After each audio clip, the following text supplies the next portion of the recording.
خراسان کا عقاب، اسلام کے نامور جنرل قتیبہ بن مسلم کی داستان جہاد، ایپیسوڈ 23۔ سجستان کی بغاوت سے فارغ ہو کر 93 ہجری میں قتیبہ بن مسلم نے خوارزم پر حملہ کر دیا۔ دونوں افواج میں شدید معرکہ ہوا، جس میں خوارزم کی فوج کا بہت زیادہ نقصان ہوا۔ اگرچہ خوارزم کی فوج مسلمان فوج کے سامنے ڈٹی ہوئی تھی، لیکن اس کی حالت ایسی نہ رہی تھی کہ وہ زیادہ عرصہ مسلمانوں کے خلاف ٹھہر سکتے۔ چنانچہ خوارزم کے بادشاہ نے قتیبہ بن مسلم سے صلح کی درخواست کی، جسے اس نے قبول کر لیا۔ قتیبہ بن مسلم نے اہل خوارزم کے لیے سالانہ خراج مقرر کر دیا۔ ابھی اس کی فوج مال غنیمت اکٹھا کر رہی تھی جب اسے یہ اطلاع ملی کہ اہل سغد نے مسلمانوں کے خلاف بغاوت کر دی ہے اور مسلمان عمال کو شہر سے نکال دیا ہے۔ اس اطلاع کے ملتے ہی قتیبہ بن مسلم نے عجلت میں مال غنیمت اکٹھا کیا اور اسے مرو روانہ کروا دیا، جبکہ وہ خود فوج لے کر سغد پہنچا۔ قتیبہ بن مسلم جس طرح اچانک اور تیزی سے سغد پہنچا تھا، اس نے اگرچہ اہل سغد کے دلوں پر خوف طاری کر دیا تھا، لیکن انہوں نے مسلمان فوج سے لڑنے کے بعد صلح کا راستہ اختیار کیا۔ قتیبہ بن مسلم نے ان کی صلح کی درخواست قبول کر لی، کیونکہ وہ ناجائز خون بہانے کے حق میں نہیں تھا۔ اس جنگ کی خاص بات یہ ہے کہ باغیوں نے بغاوت سے پہلے خاقان چین سے مدد کی درخواست کی تھی، جس پر خاقان چین نے انہیں نامور سالاروں اور شہزادوں کی ایک بڑی فوج دے کر اہل سغد کی مدد کے لیے روانہ کیا تھا۔ جب اہل سغد نے چھوٹی سی جنگ کے بعد مسلمانوں سے صلح کر لی تو خاقان چین کی فوج سمرقند چلی گئی۔ قتیبہ بن مسلم کو اس بات پر غصہ تھا کہ خاقان چین کی فوج اہل سغد کی مدد کے لیے آئی تھی۔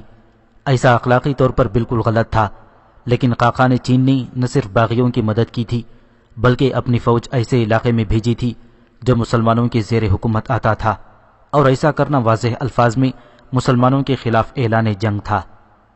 اس اعلان جنگ کو قبول کرتے ہوئے قتیبہ بن مسلم نے سغد میں امن و امان قائم کرنے کے بعد سمرقند پر حملہ کر دیا، جہاں خاقان چین کی فوج واپس گئی تھی۔ قتیبہ نے ان کی سرکوبی کو ضروری سمجھا اور اپنے بھائی صالح کو سمرقند کی طرف روانہ کیا، اور اس کے چند روز بعد وہ اہل خوارزم اور بخارا والوں کے ایک جرار لشکر کے ساتھ خود بھی سمرقند کی طرف کوچ کر گیا۔ اہل سمرقند جو صفدی تھے، قتیبہ بن مسلم کے حملے کی تاب نہ لا کر شہر کے اندر قلعہ بند ہو گئے۔ قتیبہ نے 1 ماہ تک محاصرہ جاری رکھا۔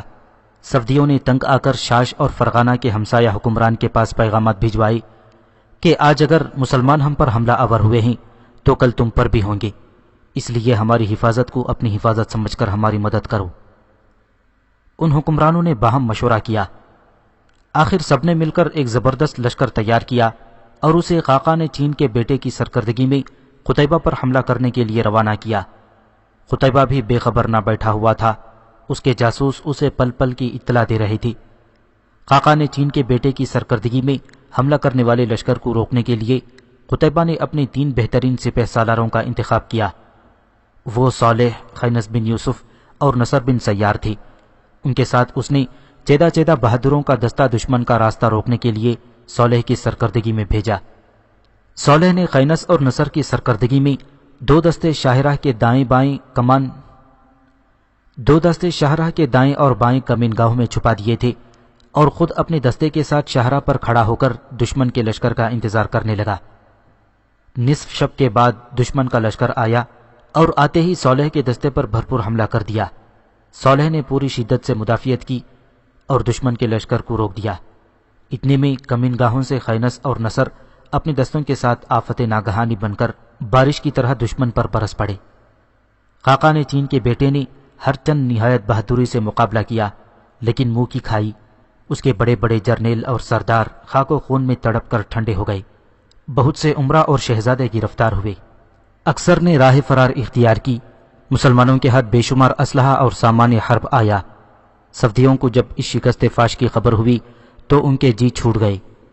ادھر قتیبہ نے بھی محاصرے کو شدید تر کرتے ہوئے منجنیقوں سے لگاتار قلعے پر سنگباری شروع کر دی تھی، اور پھر جب صالح، خینس اور نصر بھی اپنے لشکر کے ساتھ دشمن کو شکست دینے کے بعد واپس آ گئے تو جنگ کی بھٹی اور زیادہ تیزی سے بھڑک اٹھی۔ پتھروں کی لگاتار بارش سے قلعے کا ایک حصہ ٹوٹ گیا۔ مسلمان جانثار ڈھالوں سے اپنے چہرے بچاتے ہوئے فصیل کے گرے ہوئے حصے تک پہنچ گئے۔ اہل سمرقند تیروں کی بارش کر رہے تھے، مگر مسلمانوں نے ڈھالوں سے اپنے آپ کو محفوظ کر لیا۔ قتیبہ جب فصیل کے گرے ہوئے حصے سے اپنے شاہین صفت ساتھیوں کے ساتھ حملہ آور ہونے لگا تو اہل سمرقند کو یقین ہو گیا کہ ان کی موت انہیں آواز دے رہی ہے، لہذا انہوں نے حسب ذیل شرائط پر صلح کر لی۔ اہل سمرقند 12 لاکھ سالانہ خراج ادا کریں گے۔ شہر میں مسلمانوں کے فاتحانہ داخلے کے وقت مسلح لوگ شہر چھوڑ کر چلے جائیں گے۔ اہل شہر 3 روز تک مسلمانوں کی دعوت کریں گے۔ بت خانے اور آتش کدے مسلمانوں کے اختیار و اقتدار میں ہوں گے۔ مسلمان یہاں مسجدیں تعمیر کریں گے، نماز ادا کریں گے اور خطبہ دیں گے۔ ان شرائط کے طے ہونے پر قتیبہ بن مسلم اپنے لشکر کے ساتھ فتح کے پھریرے اڑاتا ہوا شہر میں داخل ہوا اور بتوں کو نظر آتش کرنے کا حکم جاری کر دیا۔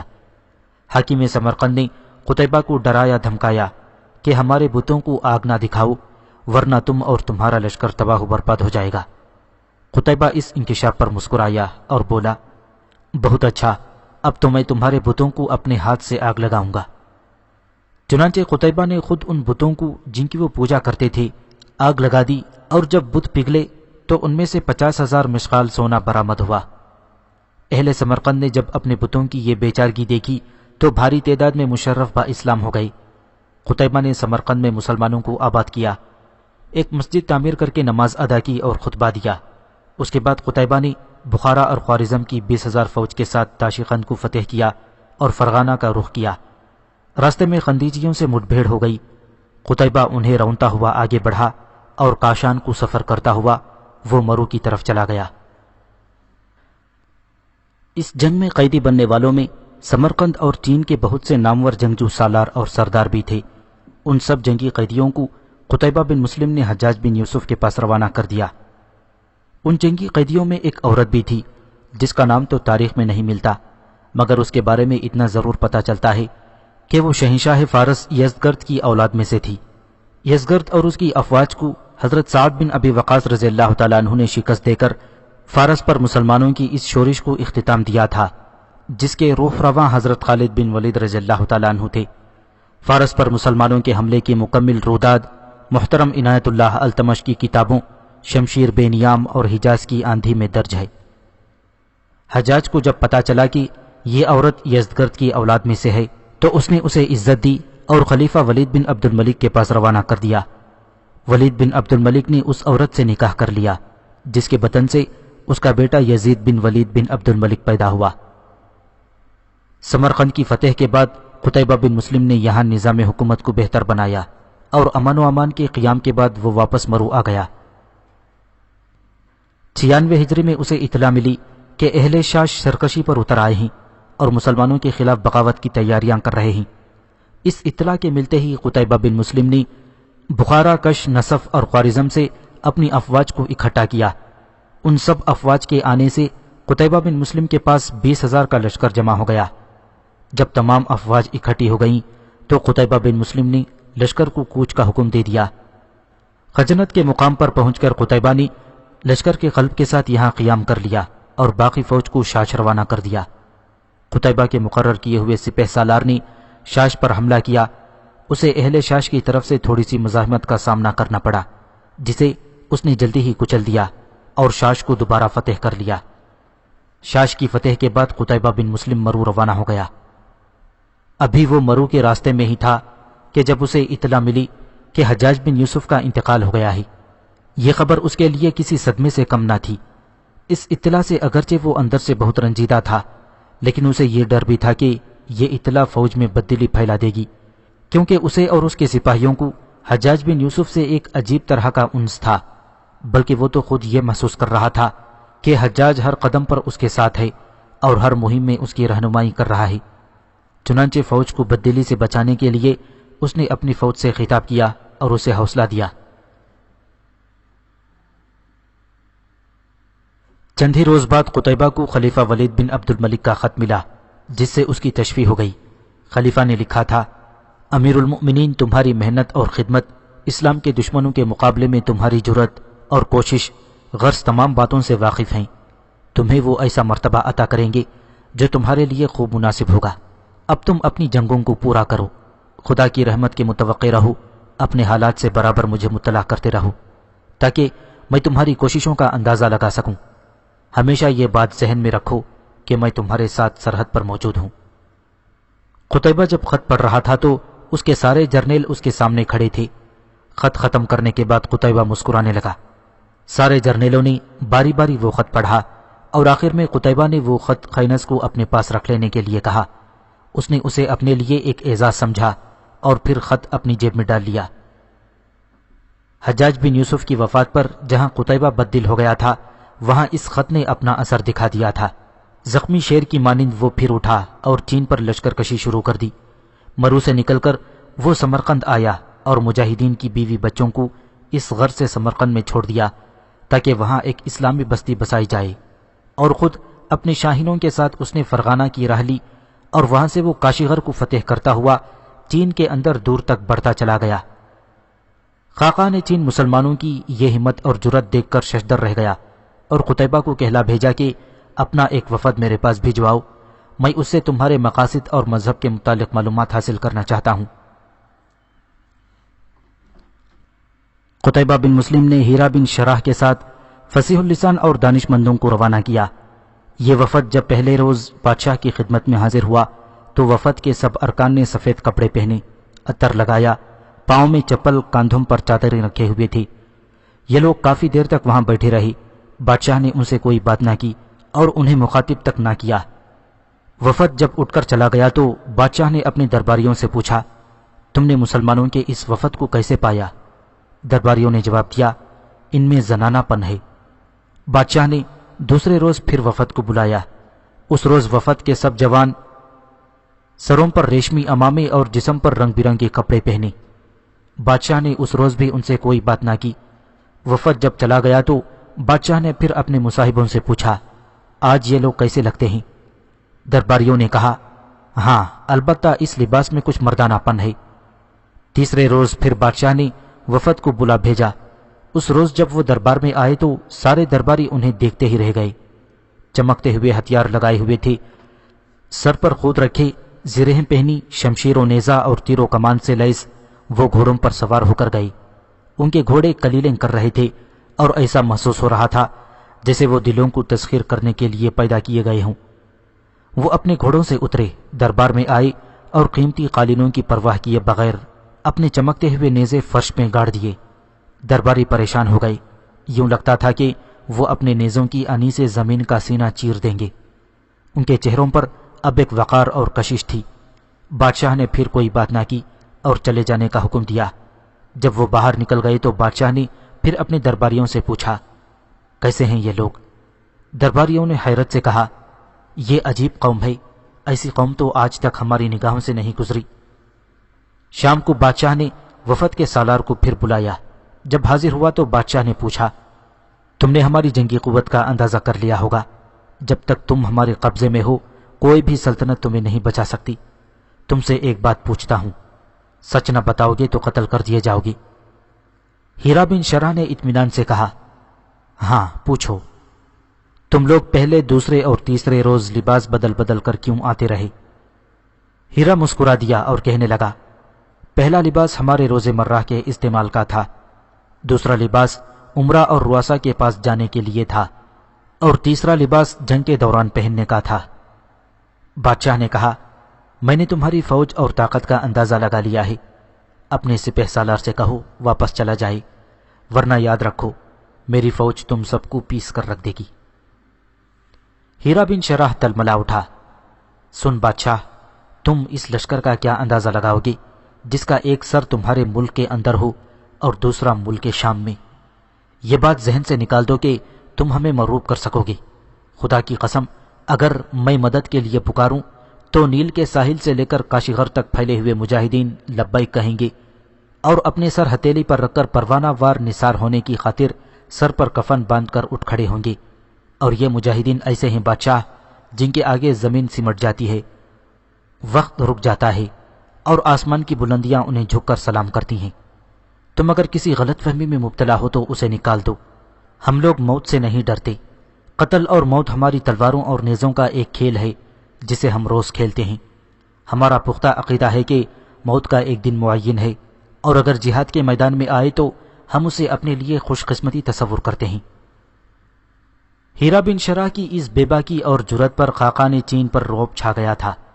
مدھم اور نرم ہو کر پوچھا، تمہارا سردار کن شرائط پر صلح کرے گا؟ ہیرا نے کہا، اس نے قسم کھا رکھی ہے جب تک تمہاری زمین کو روند نہ لے، ارکان شاہی کی مہریں نہ لگا دے اور جزیہ وصول نہ کرے، واپس نہیں جائے گا۔ خاقان نے جواب دیا، بہت اچھا، تمہارے سردار کی قسم پوری کر دی جائے گی۔ اور اس نے سونے کی تھالوں میں کچھ مٹی، جزیہ، گیرام بہا تحائف اور 4 شہزادے قتیبہ کے پاس بھیجے۔ قتیبہ نے صلح کا یہ نذرانہ قبول کر لیا، مٹی کو اپنے پاؤں تلے رونڈ ڈالا، شہزادوں کی مہریں لگا دیں اور جزیہ لے لیا، اور مرو واپس لوٹ گیا۔ 17 جمادی الاخر 96 ہجری کو ولید بن عبد الملک وفات پا گیا، اور اس کی جگہ سلیمان بن عبد الملک جو اس کا چھوٹا بھائی تھا تخت نشین ہوا۔ ولید بن عبد الملک نے ایک بار اپنے بھائی سلیمان کے بجائے اپنے بیٹے عبدالعزیز کو ولی عہد مقرر کرنے کا ارادہ کیا تھا۔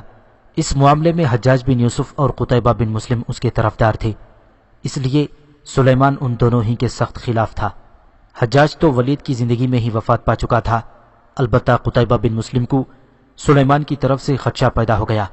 اس نے خطوط کے ذریعے سلیمان پر اپنی وفاداری کا اظہار کیا۔ اس دوران کچھ اس قسم کی افواہیں اڑتی رہیں جن کی وجہ سے قتیبہ سلیمان کی طرف سے بدل ہو گیا۔ سب سے بڑی افواہ تو یہ تھی کہ قتیبہ بن مسلم کی جگہ یزید بن محلب کو خراسان کا والی مقرر کیا جا رہا ہے، اور اس پر زیادتی یہ کہ سلیمان فطرتاً نیک ہونے کے علاوہ انتقام لینے میں حد سے بڑھا ہوا تھا۔ اس موقع پر حجاج کے بارے میں چند ضروری معلومات فراہم کی جائیں تو بے جا نہ ہوگا۔ حجاج ایک جابر اور سخت حکمران تھا۔ وہ عراق کا گورنر تھا۔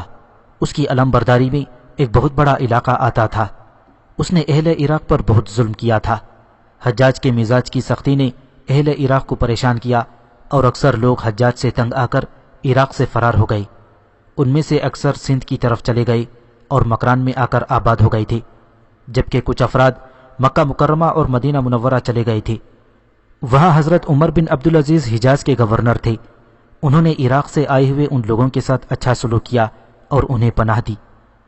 حجاج کی وفات سے 1.5 یا 2 سال پہلے 93 ہجری میں حضرت عمر بن عبدالعزیز نے خلیفہ ولید بن عبد الملک کو حجاج کے خلاف ایک خط لکھا، جس میں انہوں نے حجاج کی شکایت کی اور لکھا کہ اس نے اہل عراق پر بہت ظلم کر رکھے ہیں اور انہیں بہت ستایا ہوا ہے، نیز یہ کہ وہ ظلم و زیادتی میں حد سے بڑھ گیا ہے۔ حضرت عمر بن عبدالعزیز رحمۃ اللہ علیہ کے اس اقدام کا جب حجاج بن یوسف کو معلوم ہوا تو اس نے اس کا نہایت برا منایا، اور اس نے بھی ایک خط ولید بن عبد الملک کو لکھا جس میں اس نے حضرت عمر بن عبدالعزیز کی شکایت کی اور لکھا کہ اکثر فتنہ پرواز اور منافق لوگ جن کو اس نے عراق سے جلاوطن کیا ہوا ہے، جلاوطنی کے بعد عمر بن عبدالعزیز کے پاس چلے جاتے ہیں، اور عمر بن عبدالعزیز ان کو گرفتار نہیں کرتے بلکہ وہ انہیں پناہ دیتے ہیں۔ اس نے مزید یہ لکھا کہ عمر بن عبدالعزیز کا یہ اقدام حکومت اور سلطنت کے لیے نقصان کا موجب بن سکتا ہے۔ مناسب یہ ہے کہ عمر بن عبدالعزیز کو حجاز کی حکومت سے معزول کر دیا جائے۔ حجاج بن یوسف کی شخصیت ایسی نہ تھی کہ ولید بن عبد الملک اس کی بات رد کرتا، چنانچہ 93 ہجری میں اس نے عمر بن عبد المزیز کو حجاز کی حکومت سے معزول کر کے اس کی جگہ خالد بن عبداللہ کو مکہ مکرمہ کا اور عثمان بن حبان کو مدینہ کا حاکم مقرر کر دیا۔ خالد نے مکہ جاتے ہی ان تمام لوگوں کو جنہوں نے عراق سے آ کر یہاں پناہ لی تھی مکے سے نکال دیا۔ انہوں نے ان لوگوں کو بھی دھمکایا جنہوں نے عراق سے نکالے گئے لوگوں کو اپنے مکانات کرائے پر دے رکھی تھی۔ ان تمام لوگوں میں ایک نام سعید بن جبر کا بھی تھا۔ سعید بن جبر کا جرم یہ تھا کہ وہ عبد الرحمن بن اشعث کے ہم خیال ہو گئے تھے۔ عبد الرحمن بن اشعث حجاج کے مخالفین میں سے تھے، اور کسی شخص کا اپنے مخالف کا ہم خیال ہو جانا حجاج بن یوسف کے لیے کوئی معمولی بات نہیں تھی۔ چنانچہ حجاج بن یوسف نے سعید بن جبر کو عراق سے جلاوطنی اختیار کرنے پر مجبور کر دیا، اور وہ مکہ آ گئے تھے۔ جب خالد بن عبداللہ مکے کا گورنر بنا تو اس نے سعید بن جبر کو گرفتار کر کے حجاج بن یوسف کے پاس بھجوا دیا۔ حجاج بن یوسف نے ان کو قتل کروا دیا۔ سعید بن جبر بالکل بے گناہ تھے اور ان کا قتل بالکل ناجائز تھا، مگر حجاج کے لیے یہ کوئی اہم بات نہ تھی۔ سعید بن جبر واحد مقتول نہ تھے، جنہیں حجاج بن یوسف نے بے گناہ قتل کروایا تھا، بلکہ بہت سے نیک اور بزرگ لوگوں کو حجاج نے ظالمانہ طریقوں سے قتل کروا دیا تھا، حتیٰ کہ اس نے اصحاب رسول صلی اللہ علیہ وسلم کی شان میں بھی گستاخیاں کی تھیں۔ لیکن ان سب باتوں کے باوجود وہ ایک نہایت قابل اور زیرک حکمران تھا۔ اس کی وجہ سے جہاں تاریخ کے اوراق کسی حد تک سیاہ نظر آتے ہیں، وہاں اس نے اس دور میں مسلمان حکومت کو نہ صرف سہارا دیا تھا بلکہ وسعت دینے میں بھی اہم کردار ادا کیا جب اسلامی سلطنت کا وجود خطرے میں تھا۔ ولید بن عبد الملک کے بعد اس کا بھائی سلیمان بن عبد الملک حکومت کا خواہش مند تھا۔ اس کی ایک اہم وجہ یہ تھی کہ عبد الملک بن مروان نے ولید کے بعد اپنے بیٹے سلیمان بن عبد الملک کو ولی عہد بنایا تھا اور اس کے لیے اس نے لوگوں سے بیعت بھی لی تھی، لیکن ولید نہیں چاہتا تھا کہ اس کے بعد اس کا بھائی سلیمان بن عبد الملک خلیفہ بنے، بلکہ وہ یہ چاہتا تھا کہ اپنے بیٹے عبدالعزیز کو ولی عہد بنائے۔ اس خواہش کا ذکر ولید نے سلطنت کے تمام صوبوں کے گورنروں کے ساتھ الگ الگ کیا تھا اور ان سے مشورہ مانگا کہ اسے اس سلسلے میں کیا کرنا چاہیے۔ اس کے تقریباً تمام گورنروں نے اسے یہ مشورہ دیا کہ وہ ایسا کرنے سے باز رہے، کیونکہ اس طرح مسلمانوں کے درمیان فتنہ اور فساد پیدا ہو جائے گا جو سلطنت کے استحکام کے لیے نہایت نقصان دہ ثابت ہو سکتا ہے۔ مگر اس کے باقی گورنروں کے برعکس قتیبہ بن مسلم اور حجاج بن یوسف نے ولید بن عبد الملک کے اس ارادے کو پسند کیا۔ حجاج نے ولید کی اس بات کو اس لیے پسند کیا تھا کیونکہ اس کے اور سلیمان بن عبد الملک کے درمیان عرصہ دراز سے عداوت چلتی آ رہی تھی۔ ولید بن عبد الملک نے اس سلسلے میں حجاج اور قتیبہ سے مشورے مانگے۔ ابھی ولید بن عبد الملک کسی نتیجے پر نہیں پہنچا تھا کہ جب 95 ہجری میں حجاج بن یوسف کا انتقال ہو گیا۔ حجاج بن یوسف نے عراق پر تقریباً 20 سال حکومت کی تھی۔ اس نے مرتے وقت اپنے بیٹے عبداللہ بن حجاج کو عراق کا گورنر بنایا تھا۔ ولید بن عبد الملک کو حجاج بن یوسف سے انس کی حد تک لگاؤ تھا، چنانچہ اس نے نہ صرف حجاج کے بیٹے کو عراق کی گورنری پر بحال رکھا بلکہ اس کے تمام عہدیداروں کو بھی بدستور قائم رہنے دیا۔ سلیمان بن عبد الملک فطرتاً نیک ہونے کے علاوہ انتقام لینے میں حد سے بڑا ہوا تھا۔ اس نے تخت نشین ہوتے ہی اسپین اور افریقہ کے بزرگ فاتح موسیٰ بن نصیر پر سختی کی، اسے پہروں دھوپ میں کھڑا رکھا اور اس پر لاکھوں روپے کا تاوان عائد کر دیا۔ اس کا قصور صرف اتنا تھا کہ وہ سلیمان کے حکم کے خلاف بے شمار مال غنیمت لے کر ولید کی زندگی میں ہی دارالحکومت پہنچ گیا تھا، حالانکہ سلیمان نے اسے حکم دیا تھا کہ آہستہ آہستہ سفر کرے اور اس وقت دارالحکومت داخل ہو جب ولید وفات پا چکے، تاکہ مال غنیمت اس کے دوران حکومت کام آئے۔ لیکن موسیٰ اپنے آقا کا وفادار تھا، سلیمان کے حکم کی پرواہ کیے بغیر ولید کی زندگی میں ہی پہنچ گیا۔ ولید جو کہ اس وقت بستر مرگ پر تھا مگر پھر بھی موسیٰ کی شجاعت اور دیانتداری کی تعریف کی۔ ان تاریخی واقعات کی مکمل داستان محترم عنایت اللہ التمش کی کتاب دمشق کے قید خانے میں ملاحظہ کر سکتے ہیں، اور آڈیو بک کے لیے ہمارے چینل کی پلے لسٹ ضرور ملاحظہ کریں۔ ثانیہ فاتح سندھ محمد بن قاسم، جو ایک بہادر سپہ سالار، مستقل مزاج فہیم اور صالح نوجوان تھا، اس سے سلیمان کے خلاف کوئی حرکت بھی سرزد نہ ہوئی تھی، لیکن حجاج کا بھتیجا ہونا ہی اس کا سب سے بڑا جرم تھا۔ سلیمان نے اسے معزول کر دیا اور یزید بن کثیر کو اس کی جگہ سندھ کا عامل مقرر کر دیا۔ یزید نے محمد بن قاسم کو بیڑیاں پہنا کر عراق کے والی صالح بن عبد الرحمن کے پاس بھیج دیا، جو حجاج بن یوسف کا بدترین دشمن تھا اور حجاج کا انتقام ابن قاسم سے لینا چاہتا تھا، جیسے کہ بعد میں اس نے ثابت کر دیا، اور جیل میں محمد بن قاسم کو طرح طرح کی اذیتیں دے کر مار ڈالا۔ اس داستان کی تفصیلات بھی محترم عنایت اللہ التمش کی تصنیف کردہ تاریخی ناول ستارہ جو ٹوٹ گیا میں ملاحظہ کر سکتے ہیں، جس کے لیے آپ اس چینل کا پلے لسٹ سیکشن ملاحظہ کریں۔ سلیمان کی طرف سے قتیبہ کے خطوں کا کوئی جواب نہ آ رہا تھا۔ اسے یقین ہو گیا کہ اس کا انجام موسیٰ اور ابن قاسم سے مختلف نہ ہوگا، لہٰذا اس نے سلیمان کی بیعت فسخ کر دی اور علم بغاوت بلند کر دیا۔ جب قتیبہ نے اپنے مددگاروں کو بھی بیعت توڑنے کے لیے کہا تو گویا انہیں سانپ سونگ گیا اور کسی نے بھی اس کی ہاں میں ہاں نہ ملائی۔ اس پر قتیبہ غیظ و غضب سے آگ بگولا ہو گیا اور خاص کر بنی تمیم کو ملاحیاں سنانے لگا۔ اس پر بنو تمیم قتیبہ کے خلاف اٹھ کھڑے ہوئے اور جنگ کی طرح ڈال دی، اور قتیبہ کے خلاف لڑنے کے لیے وہ ہزاروں اجمیوں کو بھی اپنے ساتھ ملانے لگے۔ خینس بن یوسف ان دنوں قتیبہ کے پاس مرو میں تھا اور حرب بن یوسف گھر جا چکا تھا۔ خینس کو جب ان حالات کا علم ہوا تو ایک روز رات کی تاریکی میں وہ مرو سے نکلا اور اپنا گھوڑا اپنی بستی کی طرف سرپٹ دوڑا دیا۔ وہ سخت غصے کی حالت میں تھا۔ جب سورج نے دور مشرق سے دھرتی کو جھانکا تو خینس اپنی بستی میں داخل ہو رہا تھا۔ ہر طرف سے اہلا و سہلا و مرحبا کی صدائیں آ رہی تھیں، مگر آج اس کے تیور اور تھے اور اس نے کوئی جواب نہ دیا، نہ ہی خوشی کا اظہار کیا۔ سردار حریم کی بنسبت سردار وکی چونکہ قتیبہ کے خلاف زیادہ سرگرم عمل تھا، لہذا وہ سیدھا وکی کے ہاں داخل ہوا۔ وکی اپنی بیوی کے ساتھ صحن میں بیٹھا باتیں کر رہا تھا۔ خینس کو دیکھتے ہی وہ کھڑا ہو گیا اور بڑے تپاک سے اسے اپنے پاس بیٹھنے کو کہا۔ خینس اس کے سامنے کھڑا رہا اور ذرا تلخی سے بولا، میں نے سنا ہے کہ تم قتیبہ کے خلاف جنگ کی تیاریاں کر رہے ہو۔ وکی سنجیدہ ہو گیا، تم نے ٹھیک سنا ہے، اور اس جنگ میں تم ہمارے ساتھ قتیبہ کے خلاف لڑو گے۔ خینس نے طنز کیا۔ حیرت مسافر ناخدا کے خلاف ہی اٹھ کھڑا ہوا۔ وکی نے بھی غصے میں کہا، کیسا مسافر کیسا ناخدا، قتیبہ نے کون سا ہم پر احسان کیا ہے؟ خینس تلملا اٹھا، سود فراموش نہ بنو سردار، یہ قتیبہ کا ہی دم ہے جس نے بلخ، بخارا، سمرقند، تاشقند، صفانیان، شومان اور خوارزم کی سلطنتوں کو زیر کر کے اسلام کا مطیع اور فرما بردار بنایا ہے، اور خاقہ نے چین کو جس کے غرور کی کوئی حد نہ تھی اپنے سامنے جھکنے پر مجبور کر دیا۔ وکی نے سختی سے کہا، اس میں قتیبہ کا کیا کمال ہے؟ یہ سب ہمارے دم سے ہوا ہے۔ خینس نے چلا کر کہا، تم جھوٹ بکتے ہو۔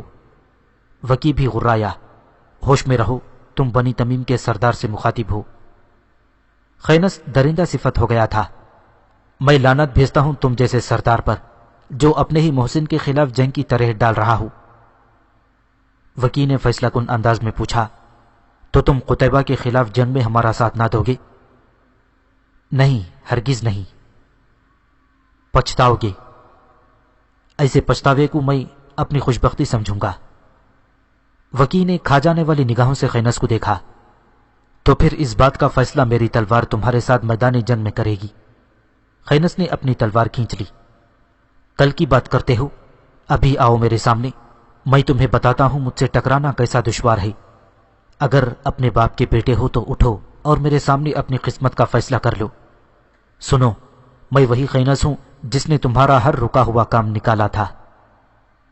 وکی مدھم پڑ گیا، جذباتی نہ بنو، جاؤ قبیلے والوں سے بات کر لو، اس معاملے میں کوئی بھی تمہارا ساتھ نہ دے گا۔ بڑی مایوسی سے خینس نے کہا، تم نے انہیں گمراہ کر دیا ہے، ورنہ وہ ایسے نہ تھے۔ قتیبہ نے ہمیں گالیاں دی تھیں، وکی نے کہا، اس کی گالیاں بھی ہمارے لیے سب سے بڑا انعام ہے۔ اس کا اور ہمارا سامنا میدان جنگ میں ہی ہوگا، اس میں میرے اپنے ارادے کو کوئی دخل نہیں، یہ تقدیر کا فیصلہ ہے جس سے فرار نہیں۔ خینس نے دکھ سے کہا، تم نے یہ فیصلہ کر کے مجھے قتیبہ کی نگاہوں میں ہلکا کر دیا ہے، مگر میں ہر حالت میں اس کا ساتھ دوں گا۔ اس کے بعد اس کا سر جھک گیا اور وہ وکی کے ہاں سے نکل گیا۔ خینس اپنے گھر داخل ہوا، اس کی گردن اسی طرح جھکی ہوئی تھی اور ہاتھ میں وہ ننگی تلوار پکڑے ہوئے تھا۔ سلامہ اسے دیکھ کر اٹھی اور تقریباً بھاگتی ہوئی وہ آگے بڑھی اور خینس کو گلے لگا لیا۔ ماروا، دمنا، احمد، حرب، مراجل اور توانا بھی اس کے گرد جمع ہو گئے اور سب پریشان سے کھڑے تھے۔ ماروا سے خینس کی یہ حالت دیکھی نہ جا رہی تھی اور یوں محسوس ہوتا تھا جیسے وہ ابھی رو پڑے گی۔ سلامہ نے فکر مندی سے پوچھا، کیا بات ہوئی بیٹا؟ خینس نے کوئی جواب نہ دیا۔ وہ آگے بڑھ کر حرب کے پاس واپس آیا اور اس کے کندھے پر ہاتھ رکھتے ہوئے کہا، اخی، سارا قبیلہ سردار وکی کے کہنے پر قتیبہ سے لڑنے پر تیار ہو گیا ہے۔ میں آج ہی قتیبہ کے لشکر میں واپس چلا جاؤں گا۔ میں تمہیں مجبور نہیں کروں گا، جی چاہے تو وکی کا ساتھ دو یا قتیبہ کا۔ حرب نے غمزدہ لہجے میں کہا، تم میرے بھائی ہو اور میرا دایاں بازو ہو، کوئی بھی شخص اپنے بازو کو فراموش نہیں کر سکتا۔ جس لشکر میں تم ہوگے اسی میں تم مجھے بھی پاؤ گے، یہ میرا آخری فیصلہ ہے۔ احمد کی پلکیں بھیگ گئی تھیں، رندھی ہوئی آواز میں اس نے کہا، اگر کہو تو میں بھی تمہارے ساتھ چلوں۔ خینس کی آواز اور گہری ہو گئی، نہیں اخی، تم پہلے کی طرح گھر پر رہو گے۔ پھر اس نے اپنے سامنے کھڑی ہوئی ماروا کی طرف دیکھا۔ وہ رو رہی تھی اور آنچل سے اپنے آنسو بھی پوچھتی جا رہی تھی۔ خینس نے پھر احمد سے کہا، اخی میرے بعد ماروا کا خیال رکھنا، یہی سمجھ کر کہ یہ میری تمہارے پاس امانت ہے۔ چند لمحوں تک سب خاموش رہے، اداس اداس افسردہ سے۔ خینس اس بار سلامہ کی طرف دیکھتے ہوئے بولا، ماں، میں اگر جنگ میں مارا جاؤں تو مجھ پر آنسو نہ بہانا، یہی سمجھ کر صبر کر لینا کہ موت کا ایک دن متعین ہے جس سے فرار نہیں۔ میرے بعد اگر ماروا اسی گھر میں رہنا چاہے تو اسے یہی سمجھ کر اس گھر میں جگہ دے دینا کہ یہ ماروا نہیں، آپ کا بیٹا خینس ہے۔ میرے بعد آپ کو انشاءاللہ یہ میری کمی محسوس نہ ہونے دے گی، اور اگر یہ اپنی مرضی اور خوشی سے کہیں اور جانا چاہے تو اس کے راستے میں کوئی دیوار نہ بننا۔ ماروا پھوٹ پھوٹ کر رونے لگی تھی۔ سلامہ نے اسے اپنے ساتھ چمٹا لیا۔ وہ خود بھی رو رہی تھی اور ماروا کو دلاسا بھی دے رہی تھی۔ دمنا نے منہ دوسری طرف پھیر لیا تھا اور اپنے دونوں ہاتھوں میں چہرہ چھپا کر سسک رہی تھی۔ مراجل بھی نڈھال ہو رہی تھی۔ احمد کی گردن جھکی ہوئی تھی۔ خینس پھر بولا اور حرب سے مخاطب ہوا، آؤ اخی چلیں۔ ماروا تڑپ کر سلامہ سے علیحدہ ہو گئی اور بڑی حسرت کے ساتھ خینس کی طرف دیکھنے لگی۔ حرب نے اپنا گھوڑا کھولا اور خینس کے پاس آ کھڑا ہوا۔ دونوں نے ایک بار گھر کے افراد پر نگاہ ڈالی اور بوجھل قدموں سے باہر نکل آئے جب تک وہ گلی کا موڑ مڑ کر نگاہوں سے اوجھل نہ ہو گئے۔ ماروا، سلامہ، احمد، دمنا اور مراجل دروازے پر کھڑے ہو کر ان دونوں کو جاتے دیکھتے رہے۔ جب وہ دونوں سردار حریم کے مکان کے پاس سے گزر رہے تھے تو عتیقہ دروازے پر کھڑی تھی، ایک ہاتھ سے اپنے آنسو خشک کرتے ہوئے اور دوسرے ہاتھ کو ہوا میں بلند کر کے اس نے حرب کو رخصت کر دیا۔ جب وہ آگے نکل گئے تو وہ بھاگتی ہوئی اندر چلی گئی اور بستر پر گر کر ہچکیاں لے کر رونے لگی۔